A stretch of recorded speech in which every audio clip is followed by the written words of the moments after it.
Projeto de Lei 2630, o PL das fake news. Quais são as grandes preocupações, na minha opinião, acerca desse projeto?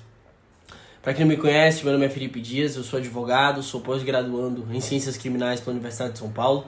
Não falo aqui em nome de nenhuma instituição, mas falo como uma pessoa que atua ativamente, juntamente com os meus sócios, nessa ala de direito digital e que vem aqui, sem nenhum tipo de viés político ou ideológico, apresentar alguma contribuição acerca desse debate. Bem, pessoal, o primeiro artigo que vale a pena que ser destacado é o artigo 6º do projeto de lei, que trata sobre a responsabilização civil dos provedores. Como é que funciona hoje em essência, basicamente? Hoje, para que um provedor, por exemplo, o YouTube, o Instagram, o Facebook, sejam responsabilizados civilmente por conteúdos gerados por terceiros, né? Por um conteúdo, por exemplo, gerado por mim, publicado por mim ou por você, é necessário, em regra, que haja uma decisão judicial determinando a remoção desse conteúdo e o desatendimento dessa determinação judicial por parte do provedor.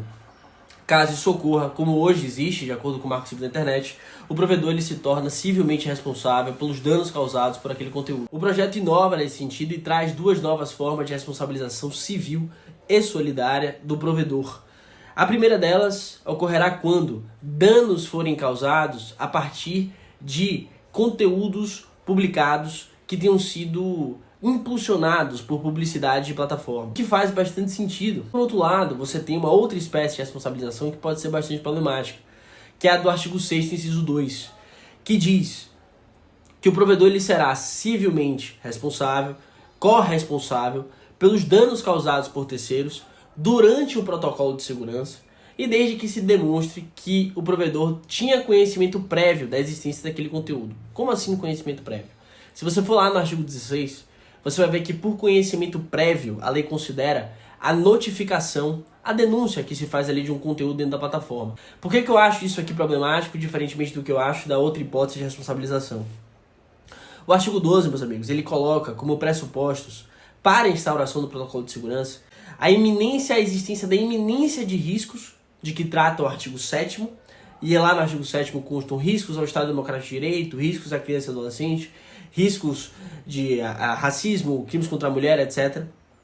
A iminência desses riscos, que é algo absolutamente vago, a gente não consegue explicar o que é isso, nem juridicamente, ou quando constatada a negligência ou a insuficiência das ações do provedor, o que também não é muito esclarecido, poderá ser instaurado um protocolo de segurança por entidade que a gente não sabe qual, pelo prazo de 30 dias. E ele o fará de ofício, sem nenhum tipo de provocação. Então o próprio órgão que instaura o protocolo vai avaliar a cada 30 dias se manterá ou não, sucessivas vezes, esse protocolo de segurança. Quanto na instauração do protocolo de segurança, haverá uma delimitação temática, haverá um determinado tema que será escolhido por essa entidade responsável por instaurar esse protocolo de segurança.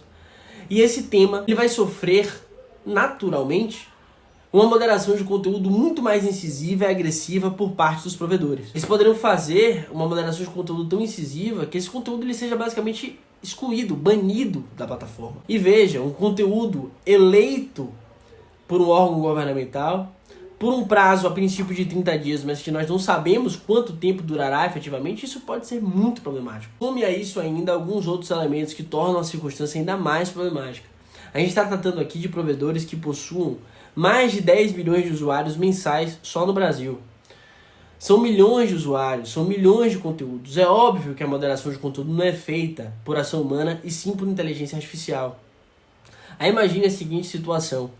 Vamos supor que seja instaurado um protocolo de segurança e haja lá como delimitação temática o ataque ao Estado Democrático de Direito.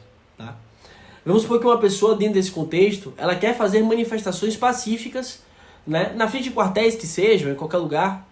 Porque veja, uma coisa que pouco se discutiu nos últimos tempos é o artigo 359-T do Código Penal, que diz que não constitui ataque ao Estado Democrático de Direito a manifestação crítica aos poderes constitucionais, nem jornalística, nem as passeatas, nem as manifestações pacíficas. Então a pessoa estaria lá nas redes sociais convocando as pessoas para se manifestarem contra isso. Um algoritmo seria responsável por verificar, dentro de um contexto do protocolo de segurança, se esse conteúdo configuraria ou não um ataque ao Estado Democrático de Direito. Eu digo a vocês, isso é controverso até para a própria ciência jurídica, até para os próprios especialistas na área. Quanto mais para o algoritmo. Então assim, e o algoritmo que agiria dentro dessas circunstâncias de uma maneira muito mais incisiva, de uma maneira muito mais assodada, apressada, pelo medo dos provedores de serem responsabilizados. Todo o conteúdo tornado disponível durante o protocolo de segurança, ele vai ser armazenado e depois ele vai ser analisado. Caso de fato haja, e eu imagino que venha a haver sim, conteúdos violentos e criminosos publicados durante o protocolo de segurança, não há a menor dúvida, ninguém é contra a necessária, indispensável e adequada responsabilização dessas pessoas. Mas existe a possibilidade, diante de tudo que eu falei, até do exemplo que eu dei ali atrás, de ocorrer aquilo que se chama de chilling effect, que é o efeito silenciador. Eu não acho que seria absurdo imaginar que as pessoas se sentirão com muito medo de falarem sobre esse determinado assunto que vinha a ser delimitado no protocolo de segurança, sabendo que um algoritmo decidirá se esse conteúdo deve ou não ser removido, sabendo que esse algoritmo ele vai ser voltado para a remoção incisiva assim do conteúdo por medo dos provedores de serem responsabilizados e sabendo que esse conteúdo ele vai ser armazenado para análise posterior. Isso pode sim configurar uma afetação muitíssimo sensível à liberdade de expressão.